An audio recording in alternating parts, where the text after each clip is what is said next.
Okay, welcome to this second video on demographic changes to family life, OCR G672 Sociology of the Family, AS level exam.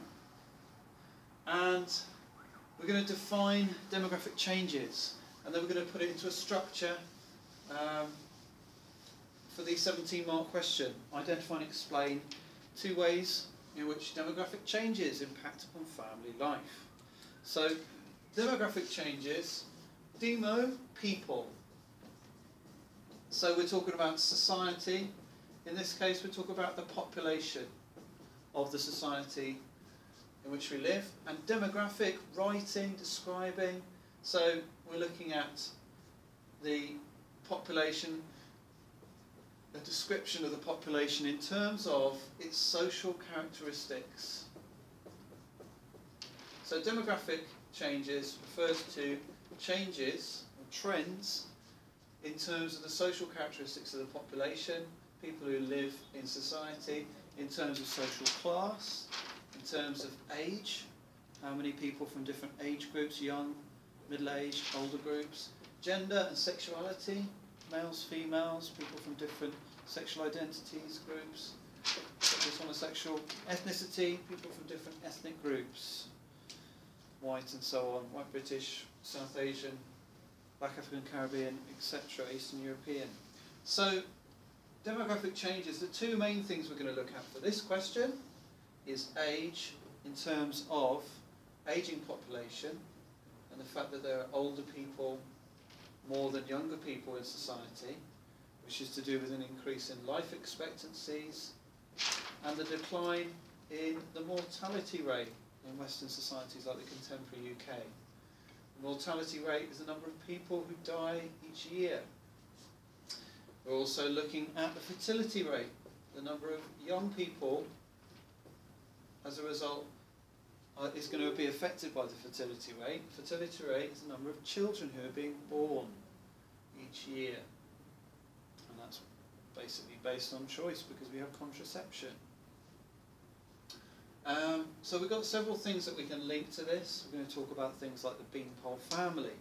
We're going to talk about things like sandwich generation. And we're going to use perspectives to support the discussion. We're going to also talk about intergenerational ties and the idea of passing on of norms or passing on of economic support between different family members. Let's have a look at that next.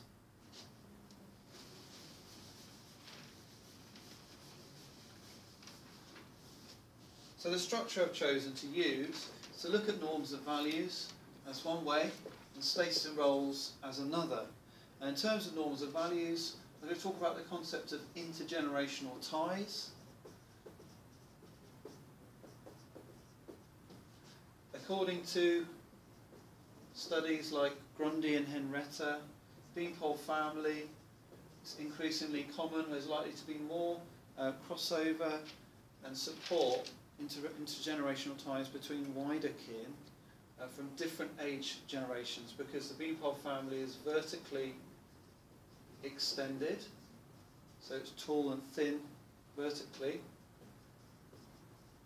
and it's multi-generational, so there's many different age groups within the beanpole family, but there are likely to be less numbers of people within each age generation because less children are being born. People are living longer, so there are going to be more generations, but not necessarily lots of grandparents. If women live longer than men, they might be living alone.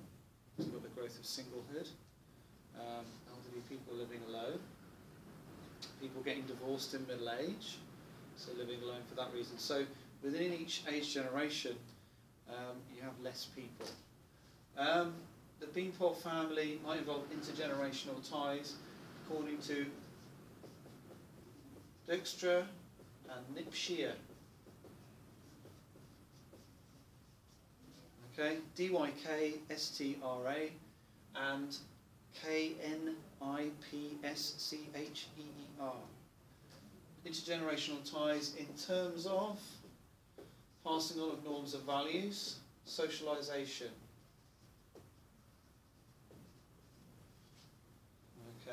and also passing on economic support. And so you might find that there's a concept of intimacy and closeness between different members of the family, looking at the beanpole family, grandparent, parent, child, grandchild. There might be support between grandparents and grandchildren, or even great-grandchildren in multi-generational families.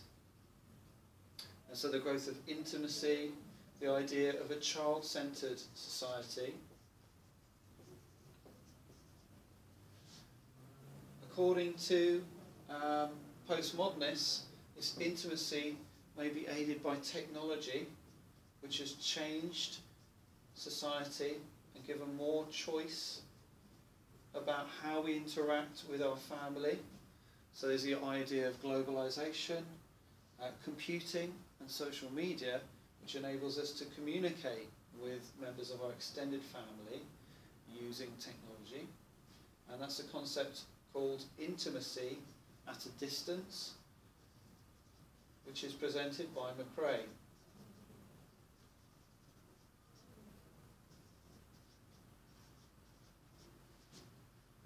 Okay, so that's norms and values. Status and roles, we could talk about the idea of the sandwich generation.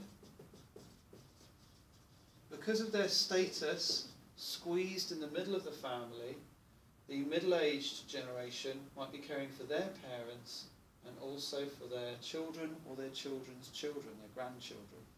And so we have the sandwich generation, middle-aged generation in their 50s or 60s, caring for older and younger kin as a result of the ageing population and the drop in the fertility rate.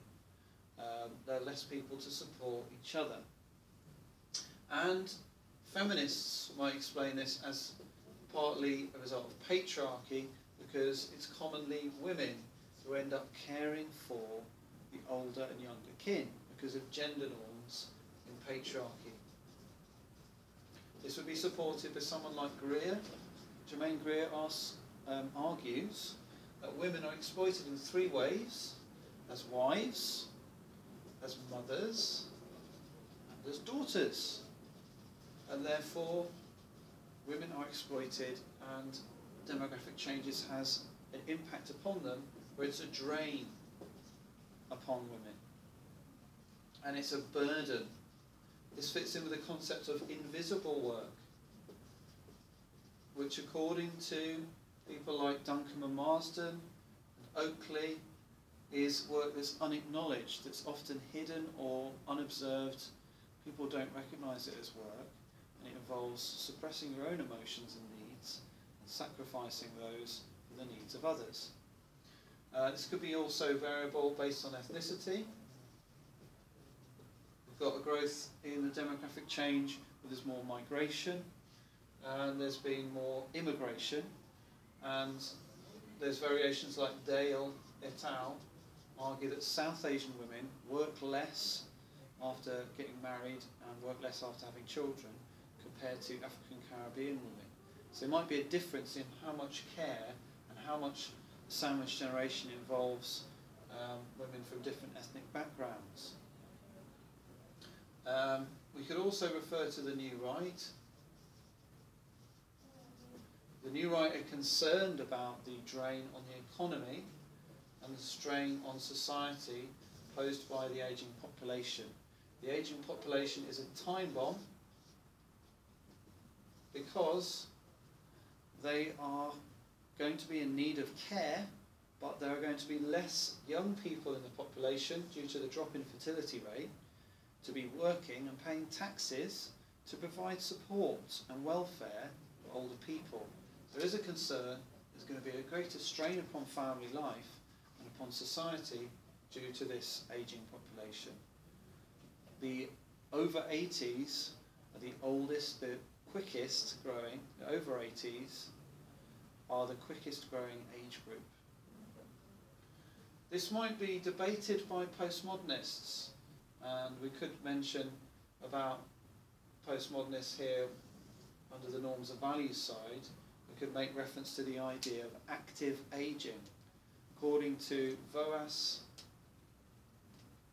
Clark and Warren, study of older people, they found that older people still look forward to the future and have an optimistic outlook. It shows that older people can still be involved in relationships with others. The impact upon family life might be more positive. And we could put that point about active ageing, Clark and Warren's study, on this side under the norms and values section. If you want to study for the new right, you could refer to Charles Murray, who sees the growth of an underclass as a concern due to the over-generous welfare benefits, and he sees the Asian population as part of this problem because the welfare state is supporting people instead of families supporting themselves. Hope this has been useful. If you have any questions, email daniel_butcher@hotmail.co.uk.